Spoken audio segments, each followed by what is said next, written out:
स्वागत है आप सभी का। आपके साथ मैं हूं Swapnil. Jaipur association of resident doctors ने बड़ा ऐलान किया है। वार्ता के लिए नहीं बुलाने से रेसिडेंट डॉक्टर्स आक्रोशित हैं।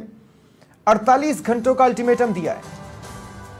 उनका यह कहना है कि 48 घंटे में अगर वार्ता के लिए नहीं बुलाया जाता है तो आंदोलन को तेज कर दिया जाएगा। सरकार से 48 घंटे में सकारात्मक वार्ता हो, यह मांग उन्होंने उठाई है और साथ ही चेतावनी दी है 18 अक्टूबर तक वेट करेंगे। और अगर उनकी मांगों पर सकारात्मकता नहीं दिखती, बातचीत के लिए नहीं बुलाया जाता, तो 18 अक्टूबर से पूर्ण कार्य बहिष्कार की चेतावनी दी गई है। और ज्यादा जानकारी के लिए बात करेंगे सहयोगी सतवीर से। सतवीर, क्या जानकारी है?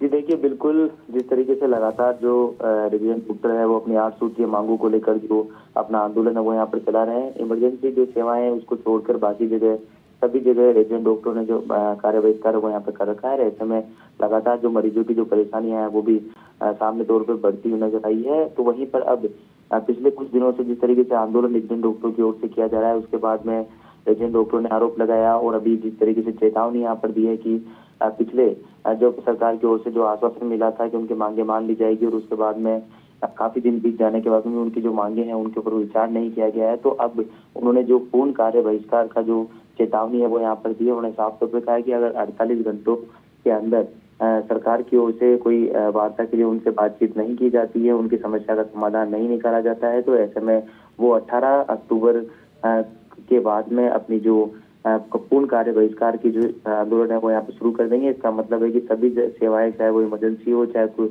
और दूसरी सेवाएं, वहाँ पर भी रेजिडेंट डॉक्टर काम करते हुए नजर नहीं आएंगे। तो इस समय माना जा सकता है कि रेजिडेंट डॉक्टर ने अपनी जो बात है वो यहाँ पर रखी है और खासतौर पर उन्होंने कहा है कि सरकार की ओर से जिस तरीके से उनकी मांग पत्र पर जो बातचीत है वो नहीं की जा रही, जिसके बाद में उनका जो आक्रोश है वो बढ़ता हुआ नजर आ रहा है।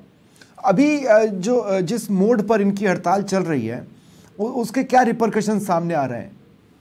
देखिए, बिल्कुल अगर जिस तरीके से रेजिडेंट डॉक्टर ने अपनी मांग को लेकर जो आंदोलन यहाँ पर किया है, लेकिन खासतौर पे जो चिकित्सा जो विभाग है वो भी मामलों को लेकर गंभीर है और इसके लिए जो डॉक्टर्स हैं, ताकि देखिए मरीजों को किसी तरह की जो परेशानी ना हो, इसलिए पूरी तरीके से जो डॉक्टरों की जो ड्यूटी है वो यहाँ पर लगाई गई है। जो सीनियर डॉक्टर्स है वो भी लगातार अपनी जो ड्यूटी है यहाँ पर निर्वाह करते हुए नजर आ रहे हैं, ताकि लगातार अगर मौसमी बीमारियों की बात करें तो फिलहाल कुछ दिनों में जिस तरीके से मौसमी बीमारियों का खतरा लगातार मंडराता हुआ नजर आ रहा है, डेंगू के जो मरीज हैं वो भी बढ़े हैं, तो ऐसे में जो वैकल्पिक जो व्यवस्था है वो यहाँ पर की गई है फिलहाल। लेकिन जिस तरीके से अब पूर्ण कार्य बहिष्कार की जो चेतावनी यहाँ पर रेजिडेंट डॉक्टरों की ओर से दी जा रही है, तो ऐसे में देखने वाली बात होगी कि आने वाले समय में अगर ये पूर्ण कार्य बहिष्कार करते हैं तो चिकित्सा सेवाओं पर भी इसका असर देखने को मिलेगा। शुक्रिया सतवीर।